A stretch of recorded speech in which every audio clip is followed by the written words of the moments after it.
All right, folks, looks like we got a lot of folks on with us, so we're going to go ahead and get started.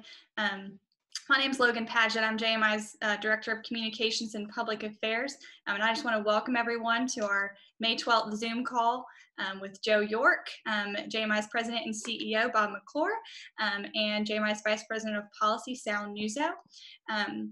If you're not familiar with Zoom, we've been doing a lot of Zoom calls lately, so a lot of us are kind of graduate level Zoomers. But if you're not familiar with Zoom, right now everyone is muted just to kind of limit some of the background noise. When we get to the end of our program, we're going to jump into some Q&A, and at that point, there's a few options for you to ask a question. You can send a question in through the Q&A or the chat portion, and we'll ask the question over that way. That'll probably be the fastest option to do so, but we'll kind of go over some step-by-step stuff when we get to that portion. So right now I'm going to pass it over to JMI's President and CEO, Dr. Bob McClure. Good morning, everybody. I want to welcome you all to our Zoom call, and thanks to Logan for her efforts this morning. We have folks from all over the state on the call, so we're really excited to have you all. We have really a number of folks in Washington, out of Washington, D.C. and across the country. So it's our great pleasure to have not only Sal Nuzzo, our Vice President of Public Policy, but today Joe York, who is a JMI board member and has been a JMI board member for many years now. He is president of AT&T Florida, Puerto Rico, and the U.S. Virgin Islands. And so we're really excited to have Joe with us today. Before we kind of move into the conversation, I thought you'd be interested in kind of some statistics up to date that I think are interesting as we think about Florida and we compare it to the rest of the country. As of today, we have approximately 40,000 cases of the coronavirus in Florida, about 40,000. And of those 40,000, well over half, close to 24 or 25,000 of them are in 3 counties, Miami-Dade County, Broward, and Palm Beach County. So the governor has done some different things based on those statistics. I think there's a second aspect to this, which is really interesting as well, and that is, comparatively speaking, New York State has well over 330,000 confirmed cases compared to Florida, with slightly fewer in number in terms of population, which I think is fascinating. So Florida really ranks, if Florida's the 3rd largest state in the country in terms of population, in terms of cases, it's closer to 8th or 9th. And so some things are happening in Florida that we're really excited to hear from when it comes to Joe talking about the task force. And then Sal's also going to fill you in as well. So I thought those were some interesting numbers leading into the conversation today. So I'd like to, before I introduce Joe, I'd like to have Sal make some brief comments as well as the Vice President of Policy for JMI. Thank you so much, Bob, and thank you to Joe for joining us. I wanted to take just a couple of brief moments to kind of set this up for those of you who have joined us today. We are now in kind of the expedited piece, I would call it, of phase 1 of the Reopen Florida plan. As Joe will go into, the task force was comprised of a cross-section of business, government, elected folks from around the state that really honed in on what is going to be the best path forward for Florida. As Bob mentioned, we're the 3rd largest state. Economically speaking, our economy was about the 17th largest in the world, and was more than $1 trillion in GDP for the prior year. Those things are all in flux now as a result of the virus and as a result of the steps that, you know, those folks that we've put into office have taken on our behalf. And so I'm really interested and intrigued to see kind of from Joe and others as we kind of move forward, what does that path look like, not just for those counties in South Florida, but also for the rest of the state. One of the things that's kind of unique to Joe's perspective is his role with AT&T. Florida and kind of the role of connectivity is going to play such a bigger role in our path forward. As all of you are aware, Florida does not have a state income tax. And in addition to that, a year or two ago, we passed a constitutional amendment that restricted tax increases to a 2/3 majority of the legislature. So it does not appear as though raising taxes is going to be in the wheelhouse for a way that we would recover, and I would say wisely so. So our focus is going to be on how do we get Floridians back to work? How do we get the economy running in a way that makes the Florida that we get better than even the Florida we had? And kind of the idea behind individuals working remotely from home, businesses adapting to new guidelines, whether that takes a year or 5 years, is going to play into our fiscal climate, our business climate, our budget recovery. And so all of those things are going to be kind of a running target, so to speak, over the course of the next legislative session or two.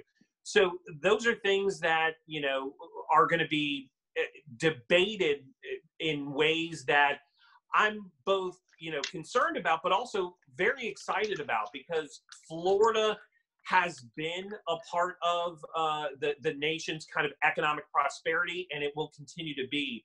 But with that said, a good chunk of our fiscal revenues at the state level are made up of sales taxes and tourism. So those are all going to be things that we're going to have to be addressing in policy moving forward. But with that, I'd like to kind of send it back to Bob, and then kind of go forward with Joe, and then get on with the program. Well, as I said at the beginning of the program, Joe York has been a board member of JMI for over 3 years now. He is president of AT&T Florida, Puerto Rico, and the U.S. Virgin Islands. And so he has not only a state perspective, but a national, even international perspective. And so it's our good fortune to grab Joe. Joe is serving on the task force currently, the Reopen Florida Task Force. And welcome, Joe. Thanks for being here today. Bob, thank you. Sal, Logan, appreciate each of you. The Zoom interview is a new thing for me, but it's good to be with the JMI family. And as Bob said, I've been a part of the James Madison Institute, been a supporter for many years, and certainly we're in a kind of an unprecedented times right now. And if you think back, we've really been in this shelter in place for about 2 months, but doesn't it feel like it's been 4, 5, 6 months? Yeah. And you think about how much has changed in 2 months. And so obviously with COVID-19, we have a public health crisis, but we also have, to Sal's point, a coming economic crisis. Unemployment nationally right now is as high as 15%. Although I saw one of the Fed chiefs say that he thinks it's closer to 24% is the real unemployment number. Those are certainly concerning indicators. And so certainly when you think about our public health, our economic health is completely tied to our public health. So there's a lot going on. And in my role at AT&T, we were challenged with a complete change from how people work, how they educate their kids, lifestyle, etc. So if you think about the internet and how the internet works, during the week, the internet is not as taxed. During the workday, it's not as used quite as much. And most of it's used via enterprise or commercial. And that all switched. So peak hours typically are 9 o'clock at night. People have, you know, kind of wound down their days and they're ready to relax before they go to bed. And maybe they're streaming Netflix or soon to be HBO Max or some other product as well. 70% of Americans are streaming some sort of service at various and different times. That is all switched because now we're doing WebEx or Zoom conferences or Skype or FaceTime. Our kids are on Schoology and other online technologies trying to get their schoolwork done in a different way.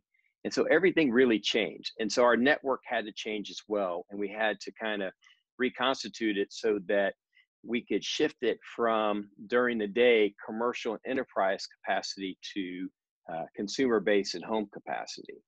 And the numbers are all substantially up. But just imagine The internet traffic is up around about 20%. It's been up and down from that, but consistently 20% above what it was just 2 months ago.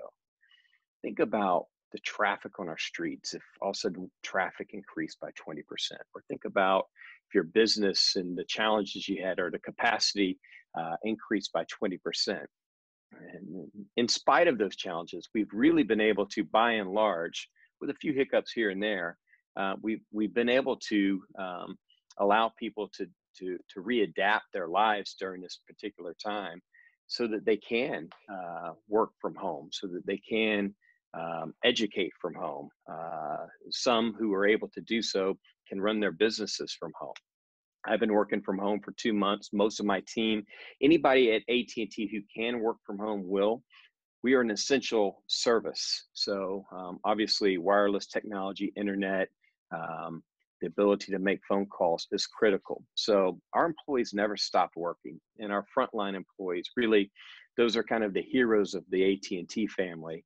They're the ones that have been out there keeping people connected, making sure that the network is working, and they've done a fantastic job. So we've had to kind of change everything about our work lifestyle, our home lifestyle, and that's important because there is a public health crisis out there. And I really think that when the governor's office reached out to me about the Reopen Task Force, it was, first off, it was an honor to be asked and to be able to provide input. But the list of names, and Bob, you alluded to it's out there as well, that have served has been is really humbling, and a lot of experts from a lot of different areas. But I thought the governor was already a long way down that road of doing the right things. And I want to give a lot of credit to him, because when you think about the state of Florida, and Bob, you gave some of those stats on how we're doing, we have a elevated elderly population, one of the highest in the country.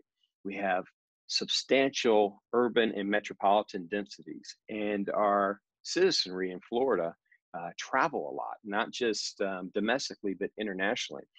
Florida should have been one of the 2 states that had serious hotspots, but yet we haven't. We've done pretty well in comparison, especially when you compare it to what's happening in New York. And I thought the governor's approach was data-driven, it was strategic, and it was surgical to a certain extent, meaning he was targeted towards certain things, focused in on nursing homes. And once a patient has been identified as being sick in a nursing home and gone to the hospital, and they didn't let them come back to that nursing home. A very smart move, one of which we did not see in New York, and that certainly was a challenge that they now have because of some of those decisions. He also, instead of closing the state, completely, the first steps were more toward where the hot spots were, and focused on coordinating with his local partners, mayors, city commission, county commission. And I just thought his team, with his leadership, did a fantastic job. So when the task force came together, we were just really adding to the playbook that they were building. And of course, when you think about Reopen Florida Task Force, that's never existed in the history of our country. We've never had to reopen our economy. So we're in an unprecedented time, as I said earlier. And, I think the governor is doing as good a job as you can possibly do of threading that needle, of making sure that the public feels safe, that they can return to work, and they have the confidence that it's a safe environment to return to. But also, how do we spur the economy on? And I think in one of my emails to you, Bob, and some of the team members at JMI, I kind of said that I'd look at James Madison Institute, especially right now, as the lighthouse. You're kind of going to be our true north as we try to get this economy restarted. So some of the principles that I know that Logan's going to get into are going to be key for us to lean into as we move forward. And you've already seen that demonstrated in some of the things that the governor has, pulled back some regulations, i.e. picking alcohol being able to pick up alcohol from a restaurant and bring it home. That's, those type of things, we're going to have to think about that in a wider viewpoint. We're going to have to do whatever we can to encourage investment.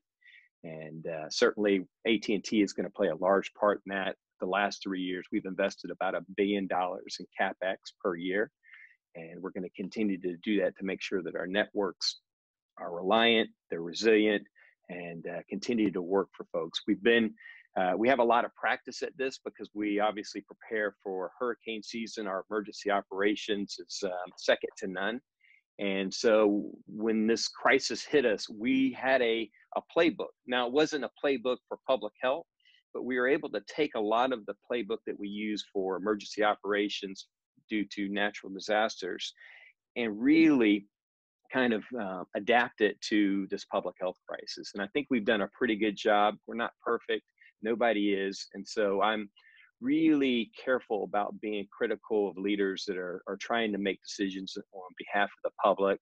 But I do think that the private sector plays an important role in influencing those. And I give the governor a lot of credit for bringing in experts, the private sector and business, small business, large business, to make sure that as they're making these decisions, they're being thoughtful about it. And even in some of the decisions he made initially, going and meeting with the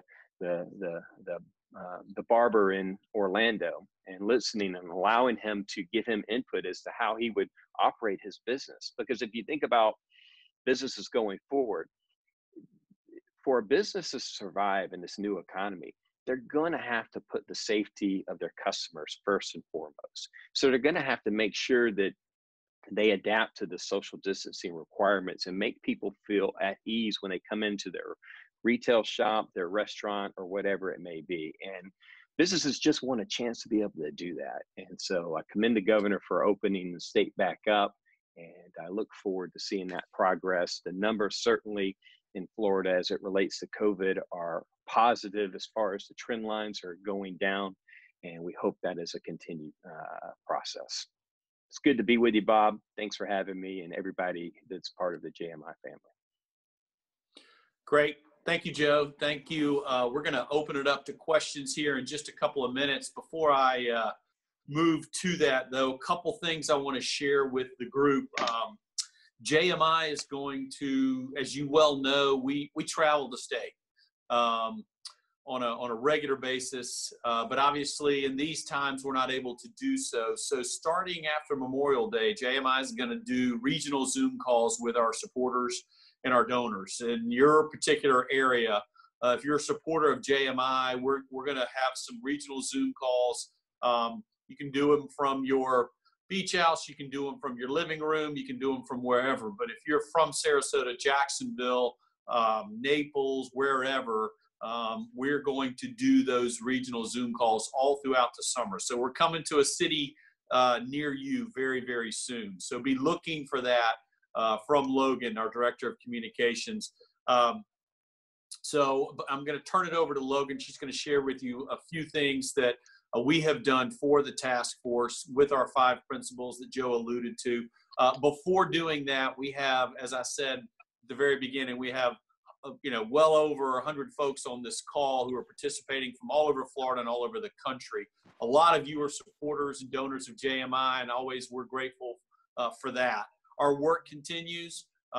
We are working closely with, as you can see on this Zoom call, folks at the highest level in the state to reopen the economy.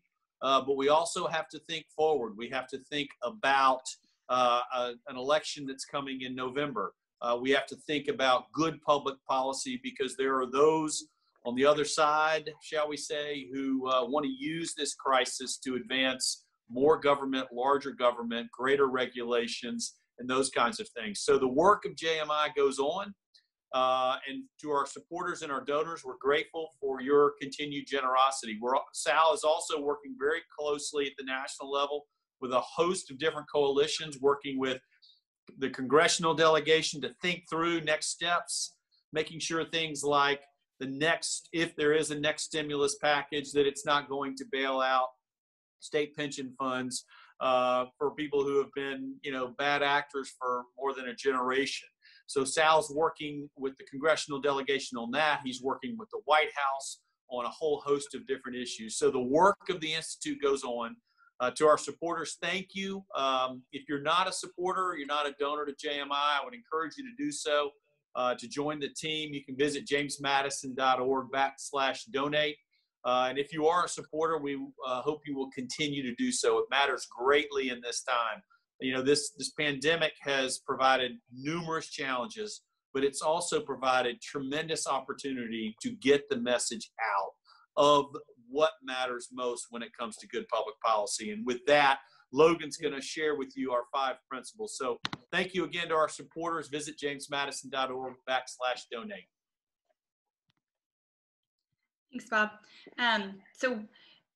We're obviously honored that the governor chose Joe York to be on the Reopen task force. He mentioned the road ahead is pretty uncertain. It's going to be challenging. So we at JMI put together our 5 principles of prosperity. We call it a roadmap for the future of Florida. I mentioned it on the last call. I won't go into too many details because I know I'm standing in the way once again of everyone asking Joe and Sal and Bob some questions. So if you already have your questions while I'm talking, feel free to go ahead and put them in the Q&A or the chat function at the bottom of your screen so we can get those going.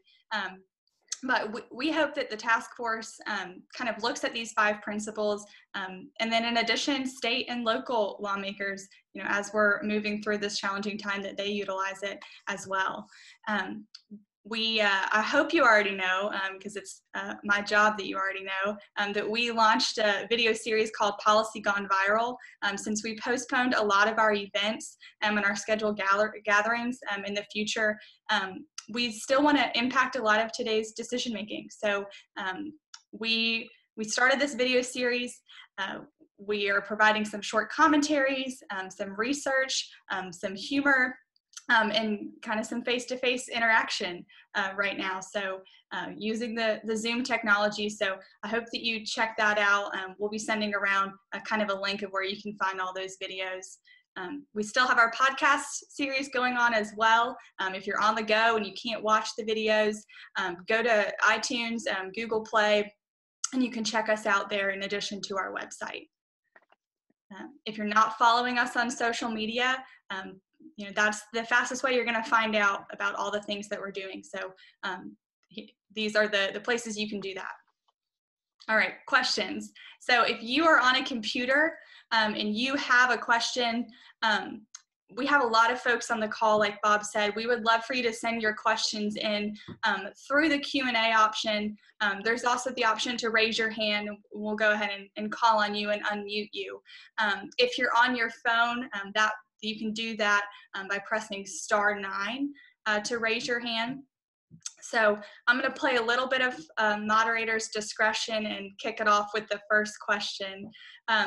So Joe, I know that your role encompasses Florida, Puerto Rico, and the U.S. Virgin Islands. So, you know, kind of stark differences in there. How do you see the differences in kind of each of those approach to connectivity?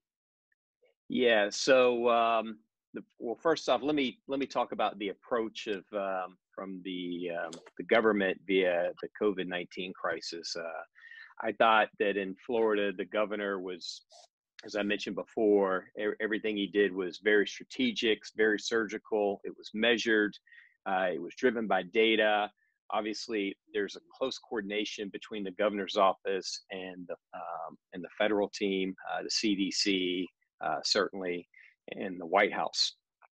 Puerto Rico took a little bit different approach. They had a stricter, shelter in place. You couldn't go outside.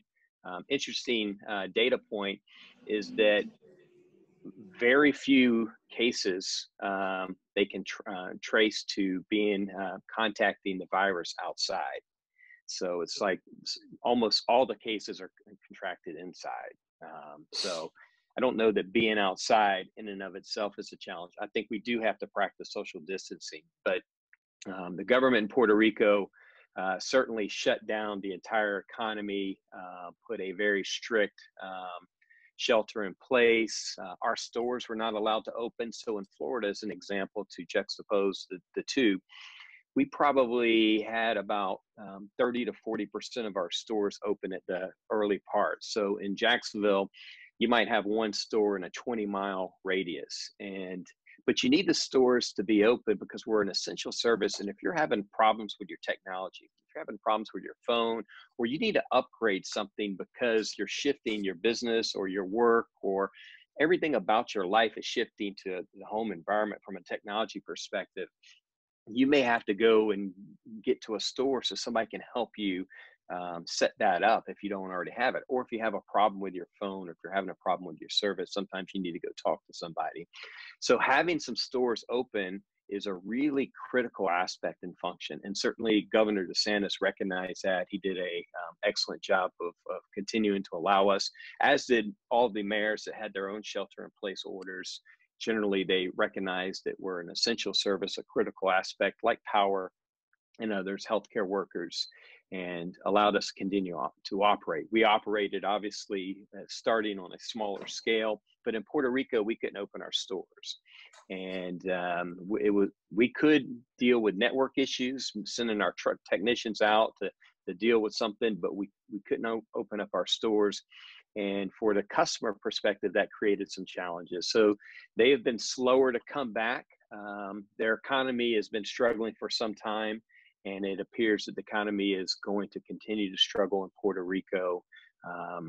But you know, the numbers in Puerto Rico are pretty good, comparatively speaking, to other hotspots across the country. But Florida certainly stands out, and I just really think that Florida is probably going to be a model approach, in spite of everything that you might have read or watched in the media, especially a few months ago or a couple of months ago. Again, it feels like it was 4 months ago, but there was a lot of doom and gloom insinuated on what was going to happen in Florida. And we saw the pictures of our beaches, etc. A lot of criticism of the governor because he wasn't early in a statewide shelter in place. And largely because the data suggested that he didn't need to be. It was more targeted towards South Florida. And as we look back on this, that looks like that was probably the right approach. And, you know, it'll take us a year and maybe years to kind of decipher and dissect the approaches and what went right, what went wrong, and everything else that's going on with the virus. So there's two different approaches. I certainly think that the approach in Florida was the better approach, and we're working in Puerto Rico. They have allowed us to open up a few stores, but here's the irony of it. Now we could have all our stores in Florida open, and most of them are open at this point in time. In Puerto Rico, they actually put a number on us. So if you're a customer and you have a problem, and because we can only have limited stores open, you're going to go, instead of going 4 miles to the store that's close to you, you're going to drive 10 miles because you got to get that problem solved. And so you're actually risking putting more people in fewer spaces. So it doesn't really make any sense, but that's just been the approach. It's been a very cautious kind of, you know, you've seen a lot of reactionary approaches because people are concerned, and we're dealing with something that is serious. It is life and death. So you have to take that into account. But I do think Florida has been the more measured approach. Logan, if I could add something to what Joe just said, which I think was terrific. You know, the governor has been data driven, and you see that in nursing homes. Sal and I were talking previous to this. The governor made nursing home care and making sure, you know, virus recipients went to the hospital. He made that a priority. You compare that to New York State, where they were essentially sent back to the nursing homes.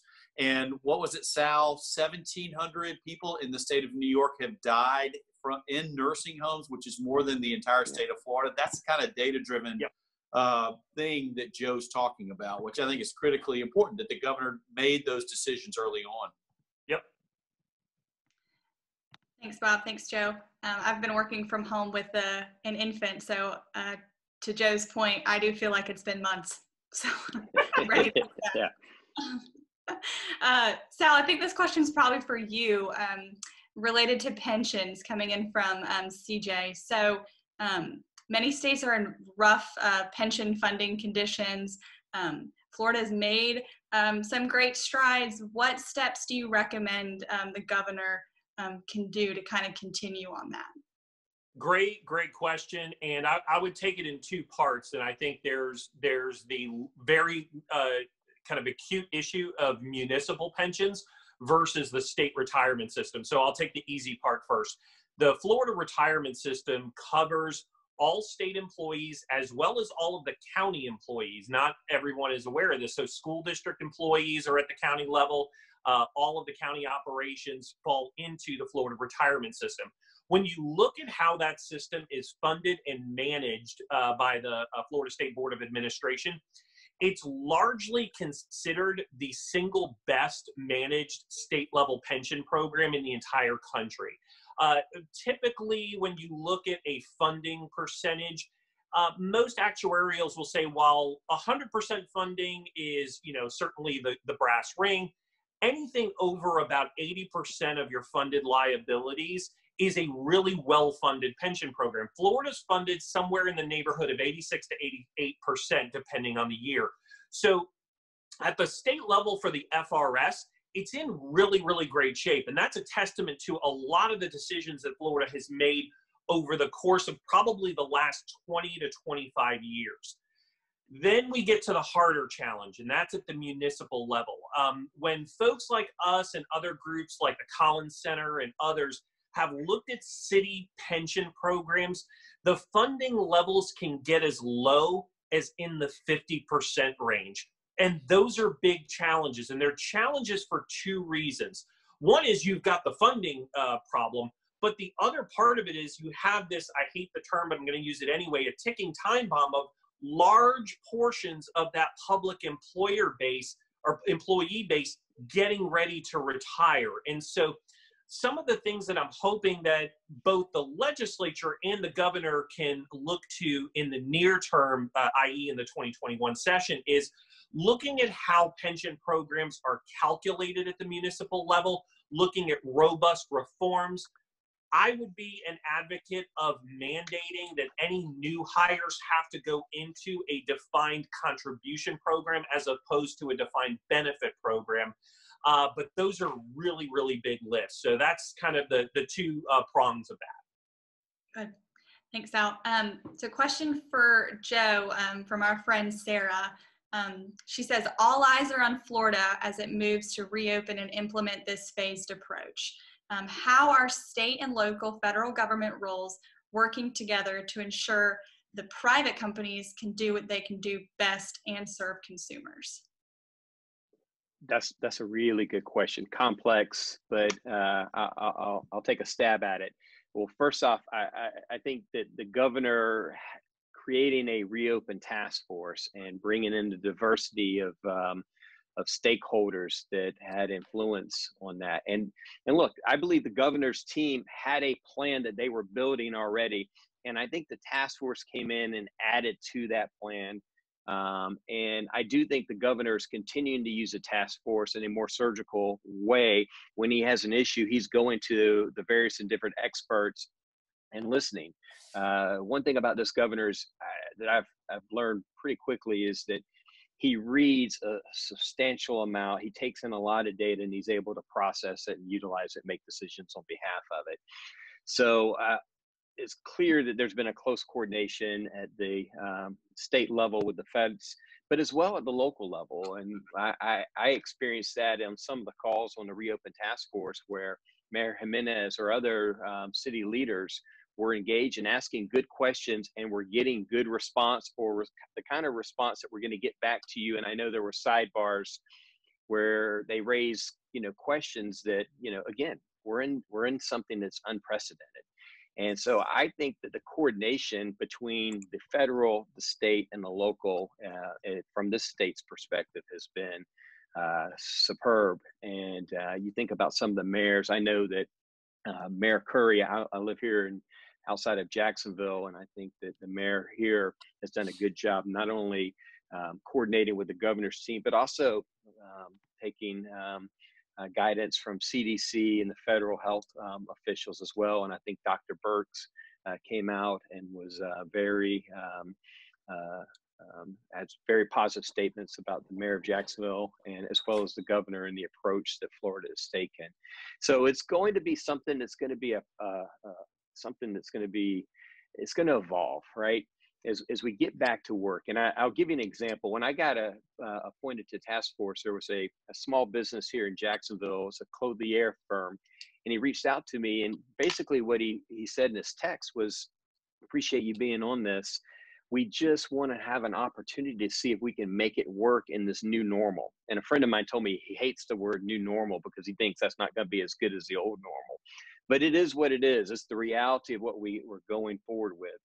And this clothier basically said, look, there's a coffee shop next to me that's open, and yet I can't be open. He goes, it's incumbent upon me to make sure that my customers feel safe, and we're creating some reservation bases, but we just need the opportunity to prove that we can work. And so to the extent that the state, local, and federal bureaucracy and regulatory bodies can allow these businesses to open up, but make sure they're still doing what they need to do to protect the public health, and thread those needles is going to be critical. So I think we're going to have to look at things in a different way. I think that's already happening. I think that individual behaviors are changing. I think some things will never go back to being the same.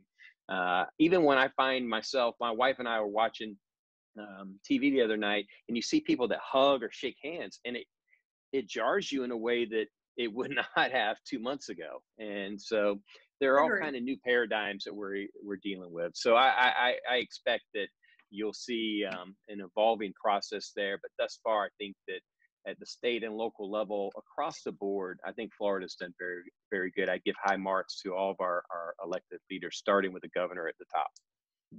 Good.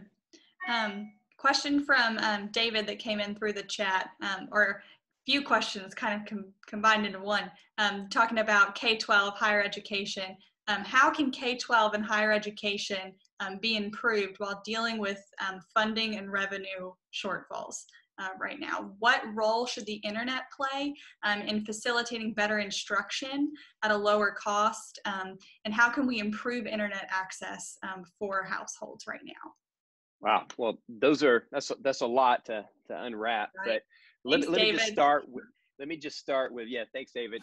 Great question, though. And the Secretary of Education, Richard Corcoran, has said that we're going to come from a place of compassion.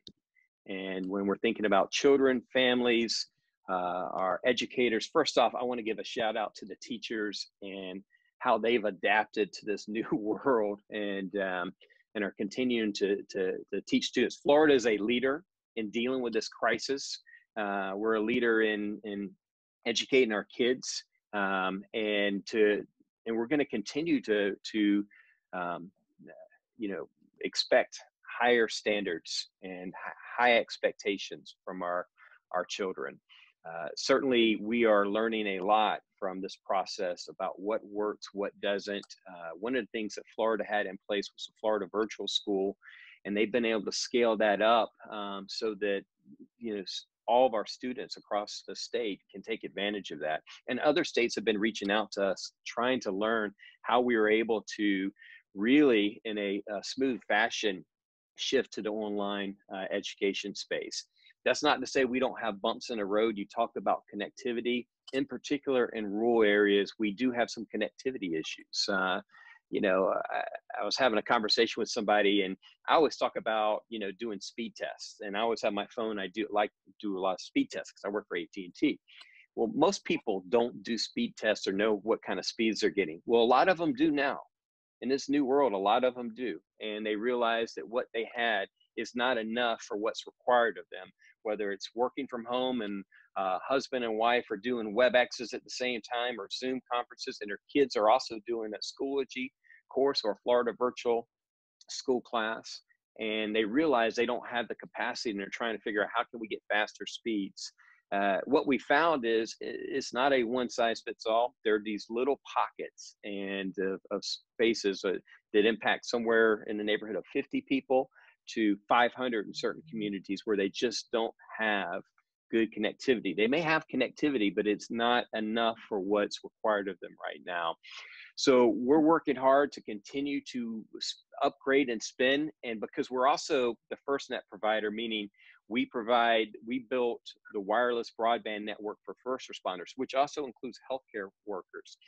we have to provide wireless coverage at a high level everywhere. So we're continuing to build in rural communities. We're pretty much the only wireless community still building a lot in the rural areas. And we're going to continue to build that network out.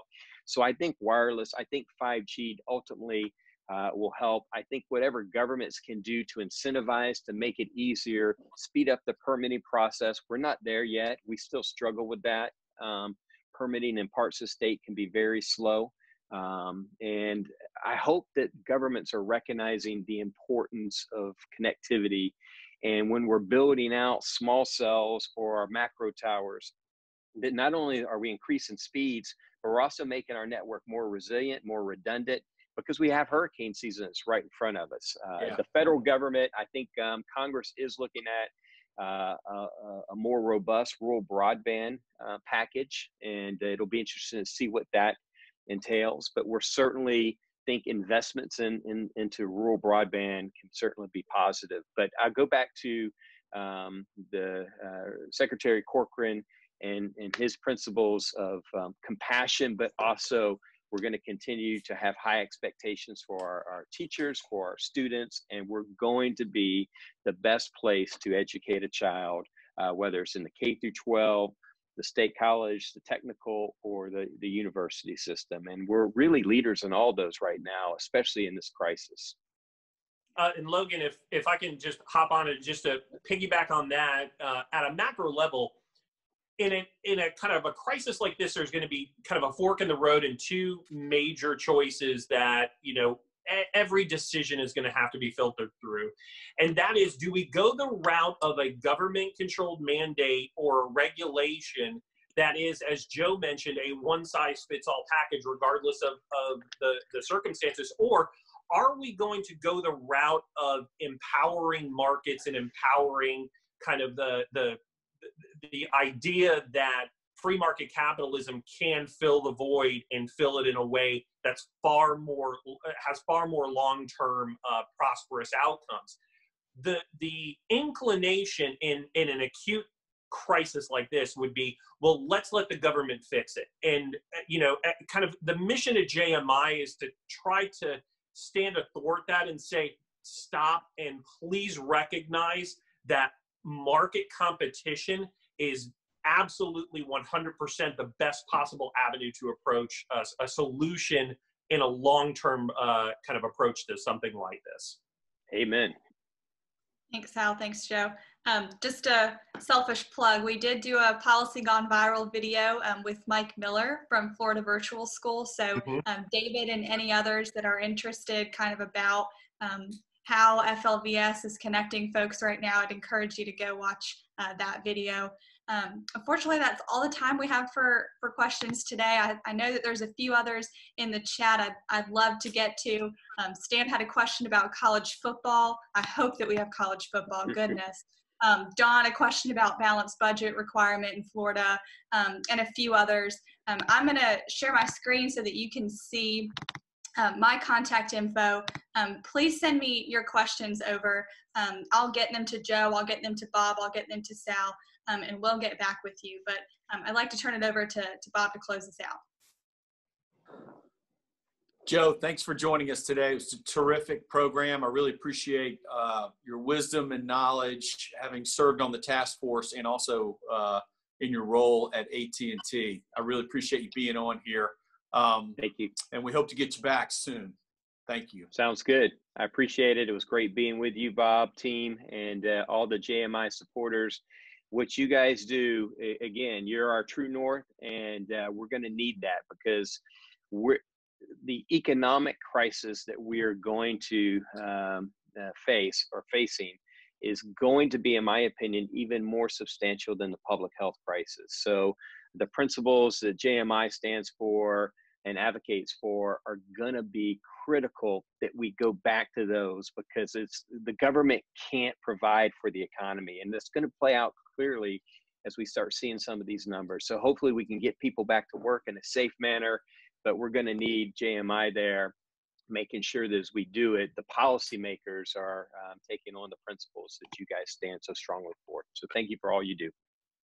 Thank you, Joe. And thanks to everyone for hopping on today. Look for these as we continue on down the road, and look for our regional meetings as well. We'll start those after Memorial Day.